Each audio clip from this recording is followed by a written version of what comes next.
Charles Kuralt had a knack for reminding America of its human side. The CBS newsman died Friday in New York, but left his road trip tales as a legacy. America's most trusted storyteller had a secret that would have destroyed him. Charles Kuralt spent 29 years sending a woman $600,000 while his wife sat at home. He bought land in Montana, paid for college tuition, and signed letters as Pop to children who weren't his.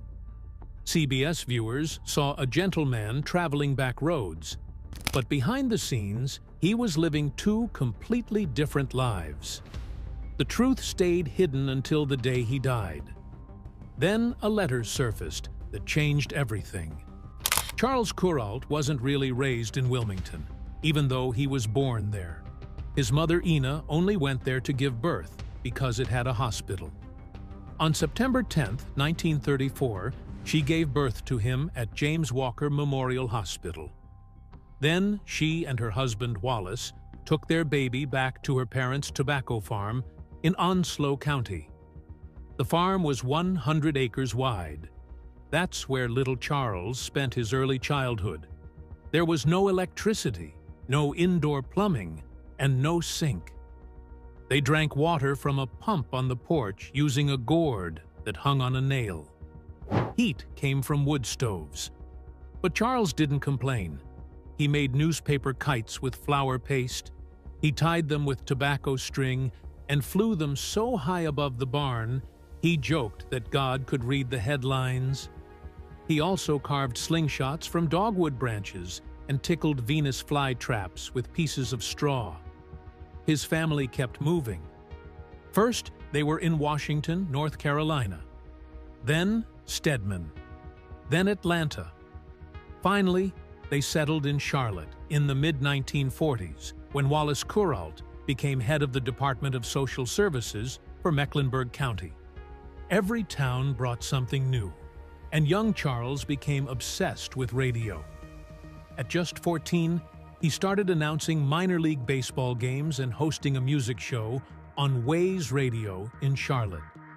That same year, he won a local writing contest for a sports story about a dog that interrupted a baseball game. He was attending Alexander Graham Junior High from 1945 to 1948, and his teacher, Ann Batten, taught him journalism. He wrote a column called The Kaleidoscope for the school paper. Then something incredible happened. In 1948, when he was still 14, Charles won the National Voice of Democracy contest. Only 4 people won it that year. He received a $500 scholarship and was flown to Washington, D.C., where he got to meet President Harry S. Truman in the White House.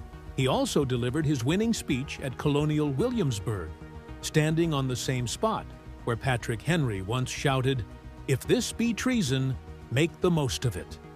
Charles later said his speech was meant to feel like that same kind of bold American spirit.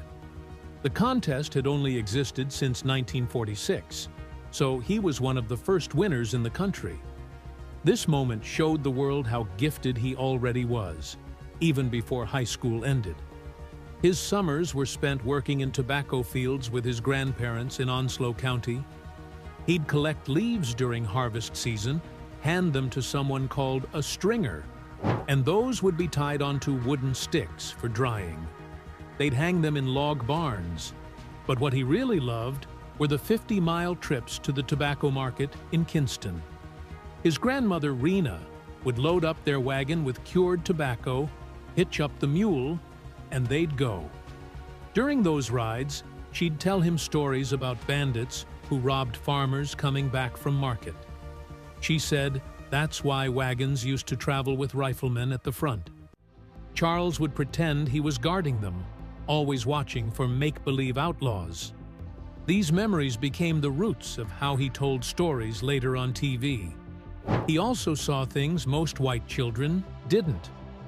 Growing up in the segregated South, Charles went to all-white schools, but he could see what was happening to black people. Police in Charlotte were often violent. The local black newspaper, the Charlotte Messenger, wrote about officers beating people in the streets. His father's job as a social worker showed him even more inequality. This all stayed with Charles. Later in life, he never preached politics on TV, but he always made sure to tell stories that gave a voice to people who were often ignored. That was his way of standing up. At Central High School, between 1948 and 1951, he wasn't just another student. He was known as the most talented writer in the school. His classmates voted him most likely to succeed in 1951, but he was already succeeding. At 14, he was a radio announcer. That year, he won the Voice of Democracy contest, shook hands with a U.S. president, and earned $500. That would be worth over $5,000 today. He edited the school paper so well that actual reporters started noticing him. He entered the University of North Carolina at Chapel Hill in 1951, and his work there was staggering. He majored in history, but also worked for several radio stations including WNC and WCHL. He covered football and basketball games, made radio documentaries, and kept up his grades. He joined the St. Anthony Hall Literary Fraternity, showing he wasn't just smart with news, he was a thinker too. His classmates couldn't believe how he managed to do so many things at once. He could write a full script, record it, and then go take a history exam without missing a beat. In 1953, when he was only 19, he worked part-time at Ways Radio in Charlotte. This wasn't a college job. He was doing professional broadcasts, calling baseball games with the same smooth delivery that later made him famous. He spoke like he was sitting next to you in your living room. While others barked out stats, Charles told stories, and people loved it. The station got phone calls praising him. Managers couldn't believe he was still just a teenager, but he had something different. A calm voice that made people feel like they were being seen and heard. By 1954, he became editor of the Daily Tar Heel, the student newspaper. And he wasn't afraid of anything. He wrote angry editorials against racial segregation, knowing full well it would upset many people. Some called him a communist. State politicians insulted him publicly. When the university banned alcohol in fraternities, Charles wrote an editorial that simply said, "Pierre, meet Fred," mocking the school's policy by comparing it to a French campaign against wine. He didn't just report the news, he challenged power, and he used wit to do it. In 1955, he graduated from UNC with a degree in history. His family wanted him to go to law school. That would have been the safer choice. But Charles had just won a national award for a radio documentary on North Carolina's past. It was so good that even professionals across the country took notice. His professors were shocked when he turned down law school to chase journalism full-time. It was a big risk. His family wasn't rich. But 2 years later, in 1957, CBS News hired him. He was just 23, and he became the youngest correspondent in the network's history. In 1959, Charles Kuralt moved to CBS headquarters in New York. For him, it was like a dream. His childhood hero, Edward R. Murrow, worked in the same building. After only a week filling in for a writer on Murrow's nightly broadcast, Kuralt was suddenly moved to the television news team. CBS was desperate for fresh on-air talent. Years later, Kuralt admitted it himself. He said, "They needed on-the-air people badly." At that time, television news was still new and risky. He worked on programs like Dimensions on Health and created short stories about American life. His job required him to write fast, clear radio pieces in the middle of the night. That pressure taught him how to tell strong stories quickly, something that would shape his entire future. By 1960, something unexpected happened. Kuralt, barely 25 years old, became the first host of a primetime series called Eyewitness to History. The show had a new style, and he quickly became the face of it. He helped cover the historic debates between John F. Kennedy and Richard Nixon. That moment changed television forever. A shocking 77 million people watched those debates. That was more than 60% of American adults at the time. A major magazine called Variety praised him, saying he was young, good-looking, full of poise and command. He didn't seem dramatic or fake. He made people feel they could trust him. What made it even more incredible was that he was still learning how to do television while covering one of the most important political events in U.S. history. In 1961, CBS gave him a much bigger challenge. They sent him to Rio de Janeiro, Brazil, as their chief Latin American correspondent. He was still in his 20s. His job was to cover 23 countries. The dangers were real. There were street riots, revolutions, and constant fear. One wrong move could mean injury or worse. He had to report from places where governments were falling, and violence was part of the daily news. He stayed in that role until October 1962, right when the Cuban Missile Crisis made the whole region even more unstable. Every report he sent back proved he could handle chaos with calmness. He was becoming more than just a reporter. He was becoming someone people depended on. When he came back to the United States in 1964, the country was changing fast. There were protests, war, and civil rights struggles. Kuralt was right in the middle of it all. His coverage of Vietnam was terrifying. He remembered one assignment where he and his crew followed a group of Vietnamese Rangers. They were ambushed. He said, "Half the company we were with got killed. We were lucky as hell not to get killed." In 1965, he made a Christmas special from Vietnam. In one heartbreaking scene, a soldier was shot right in front of the camera. He also went to Selma, Alabama, during the civil rights marches.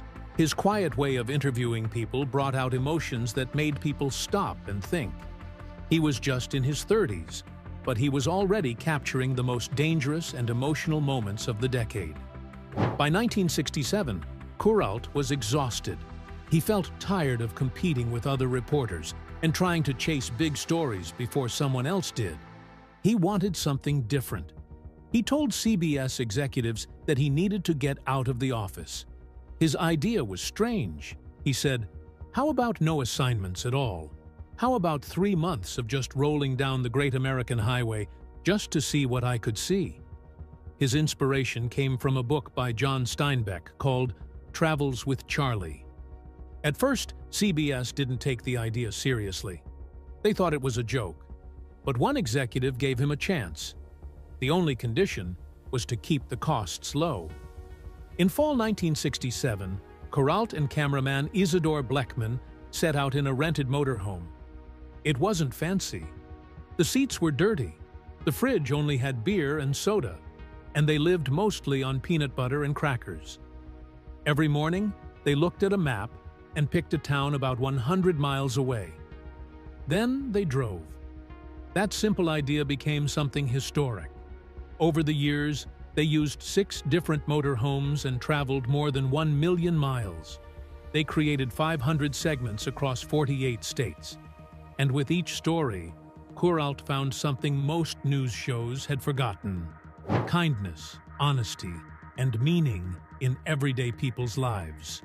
The very first On the Road segment aired on October 27, 1967. It was about a couple named George and June Butler, who made maple syrup in Jacksonville, Vermont. George said something beautiful on camera. He said, "You can get color and you can get sound, but you can't get smell. And the aroma is one thing. Maybe it's the osmosis of the sap getting in your system." They didn't do it for money. He said, "It's the real joy of being in the woods." That story set the tone for the entire series. It was simple, honest, and warm. Viewers fell in love with it. By 1968, they had already traveled 50,000 miles. One unforgettable moment was an interview with a 99-year-old bricklayer in Iowa. He was still working. That story made the ratings jump. People couldn't believe it. Kuralt kept meeting people like that. He interviewed a 104-year-old jogger. a man who lived in a house made of beer bottles, a woman who owned the world's largest ball of string. He once said they found wrestlers and jugglers and mountain climbers, traffic cops, tattoo artists, gandy dancers, sheep shearers, bagel bakers, horseshoe players, rodeo riders, sorghum makers, and seashell collectors. Every story felt like a quiet celebration of life. In 1970, the show changed forever when producer Shad Northshield joined them. He brought mobile editing tools. That meant they could now edit their footage on the road instead of going back to New York. It saved time, saved money, and kept the show moving. It was a big breakthrough. Now they could stay out longer, travel farther, and still meet CBS deadlines. This helped On the Road grow even bigger, and it made Kuralt feel free. Without that upgrade, the series might have ended much sooner. Then, in 1972, Kuralt created one of his most powerful segments. It was about old hobos riding trains in California. These were men who had lived outside of society for decades, riding the rails and sleeping in camps. Most people had forgotten them, but Kuralt didn't. He spent time with them, listened, and treated them with dignity. That story won him an Emmy Award. He knew the hobo life was disappearing forever. Highways were taking over, and that world was fading fast. But because of Kuralt, their stories were saved. In the 1970s, Charles Kuralt's On the Road became something truly special. He had already been traveling across America, but during these years, everything came together. He and his small crew filmed over 600 short stories. People across the country stopped what they were doing to watch. Time magazine even called them 2-minute ceasefires because they were the quiet moments during a time filled with chaos, riots, protests, war. While the rest of the news showed violence and division, Kuralt showed something else. He showed people. He showed hope. He didn't take highways, he hated them. He once said, "Highways let you drive from coast to coast without seeing anything." So he took the back roads. He traveled more than 1 million miles and wore out 6 motorhomes. What he found was the real heart of America, and people loved him for it. In 1975, he won his second Peabody Award for this work. They called him a bicentennial historian and praised how he captured the stories of America's people and land. One story in 1974 stood out more than most. It was about a small school in Montana and a teacher named Ira Perkins.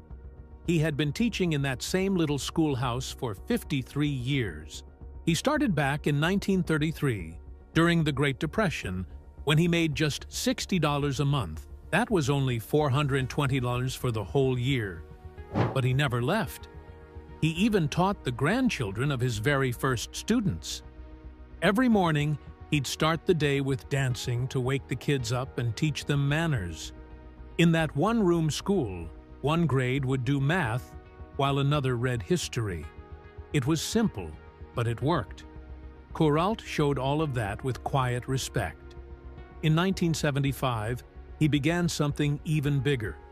A wagon train was traveling from Valley Forge to California to celebrate America's 200th birthday. Kuralt joined them. It became a new series called On the Road to 76. He promised to visit all 50 states. It was more than just a story. He lived with them, rode alongside them, and documented every detail. The Peabody judges gave him another award, saying he proved that the pioneer spirit still lived on. They loved how he found deep meaning in small towns and how he gave life to forgotten places. In 1976, he told a story about a blind man who tried to climb Mount McKinley. That mountain is now called Denali, and it's the tallest in North America. The man couldn't see, but he climbed anyway. Kuralt showed the whole country what courage really looked like. People couldn't stop watching.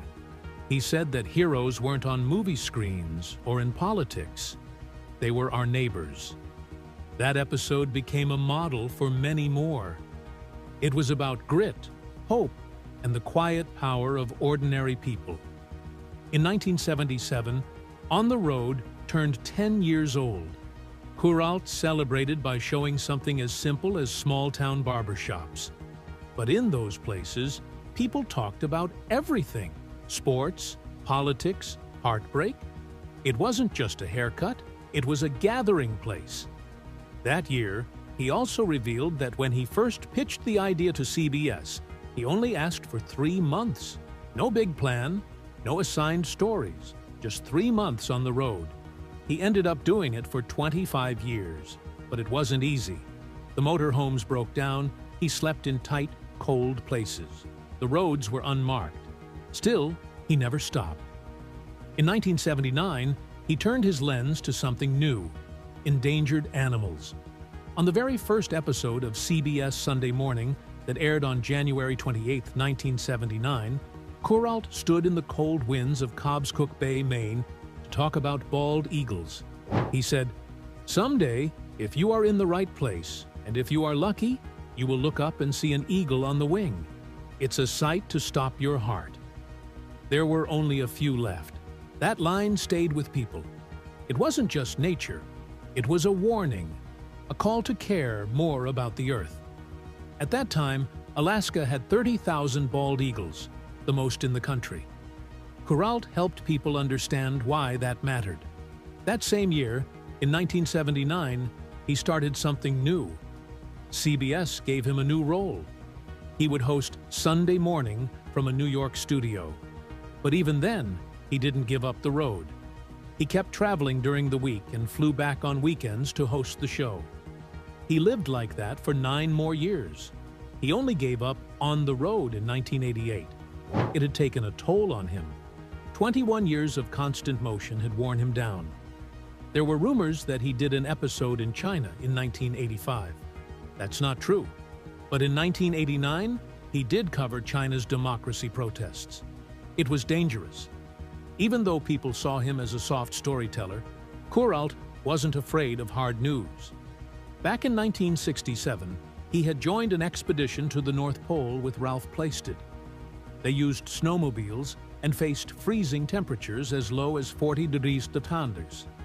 In the 1960s, he even reported on the Congo Revolution. But later, he admitted he got tired of the competition between reporters. That's why he chose the road. In 1990, he published his memoir, A Life on the Road. It became a bestseller. But it wasn't just a book of happy stories. It was honest. He wrote about nearly freezing to death while filming the Northern Lights in Alaska, where it dropped to 60 degrees and the cameras froze. He shared how lonely the road could be. Sometimes, he said, he went weeks without a real conversation. He once got food poisoning in Louisiana and ended up in the hospital for 5 days. Another time, he was nearly bitten by a rattlesnake in Arizona. He even admitted that he sometimes pulled over just to scream at the sky. It got to him. The road wasn't always kind. But even with all that, Sunday Morning thrived. Under his leadership, it won 3 Peabody Awards in 1979, 1982, and again later. One of the show's most famous parts was a 90-second video of nature. No words, just the changing seasons. Each one took 3 to 5 days to film. Sometimes, the crew would wait for hours just to capture the perfect lighting or animal movement. Kuralt wanted it done right. He'd redo voiceovers up to 12 times if one word felt off. He chose every single story himself and rejected dozens each week. People started waking up early on Sundays just to watch. Over 6 million Americans were tuning in by the early 1990s. He retired on April 3, 1994. He was only 59. Many thought he'd be given the Presidential Medal of Freedom in 1996, but he wasn't. Still, he received other honors. He was added to the Television Hall of Fame and given the Walter Cronkite Award for Excellence in Journalism. He didn't slow down. He launched a new series called An American Moment, airing short stories 3 times a week. He also hosted I Remember, looking back at major moments in history. On June 1, 1962, Charles Kuralt stood in a New York City Hall courtroom and married a woman named Suzanne Petit Baird.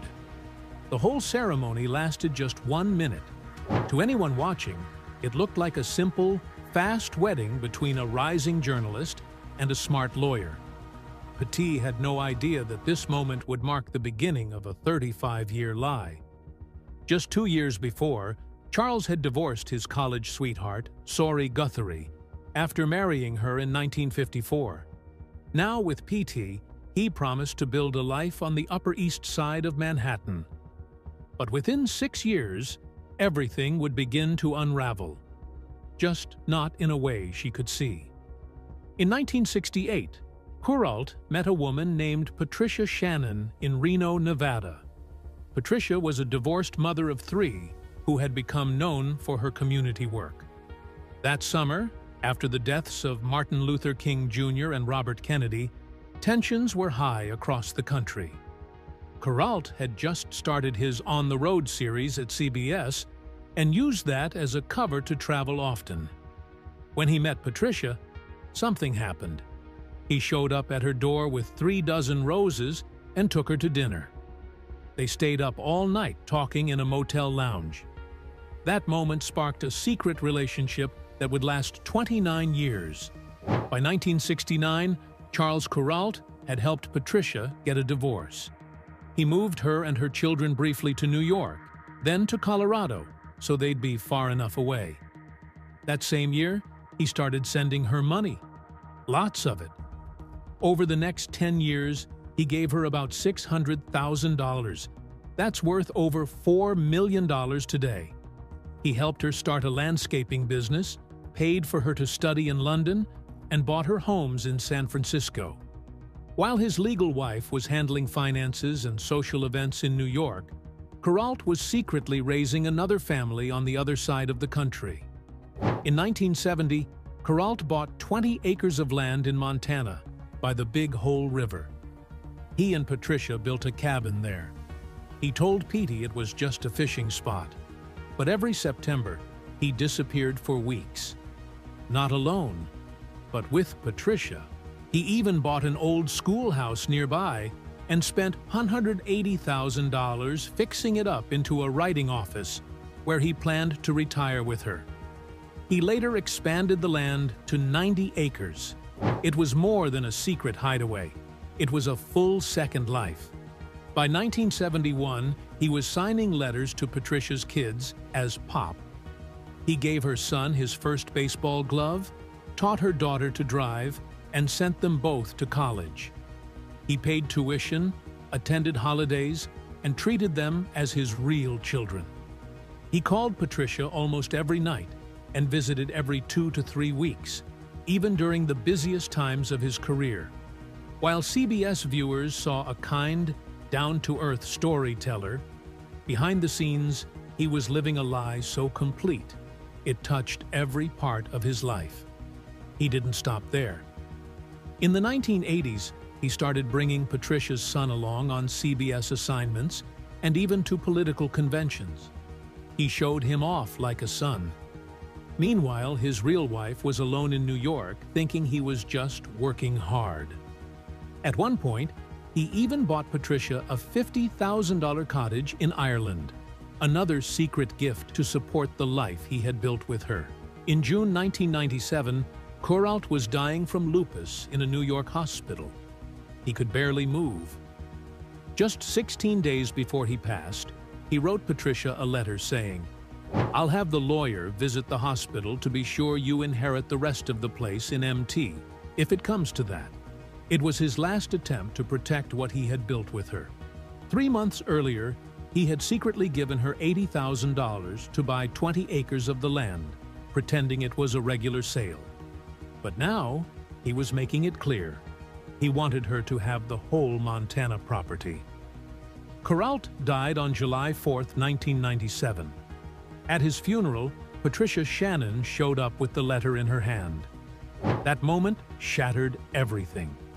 PT, who had been his wife for 35 years, had no idea. She learned right there that her husband had a second family. He had given them hundreds of thousands of dollars, bought them land, sent their kids to school, and shared holidays with them while she sat at home, completely in the dark. The letter Patricia brought would become the center of a court case that changed everything. The Montana property, now worth over $600,000, became the focus of a brutal legal fight. Kuralt's daughters from his first marriage joined the battle after Petey died in October 1999. Shannon testified in court that Charles had raised her kids as his own. She even read a poem he once gave her for Christmas.